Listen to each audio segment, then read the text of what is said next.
м'яча. Удар! І забиває Пепе. Те, що не зміг зробити Кріштіану Роналдо, робить Пепе. Так, це простий, здавалося б, м'яч. Просто подача, високий стрибок. І центральний захисник вгатив цей м'яч у сітку воріт. 0-1.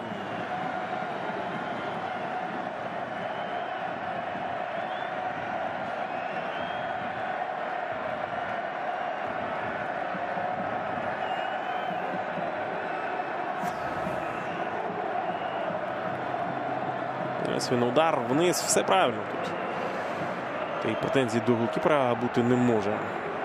Витягнув, був би красний, а так? Просто епізод, в якому прекрасно відіграв Пепе.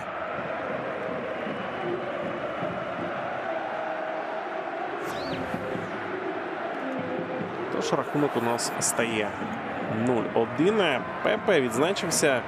Третій м'яч у нього в чемпіонаті.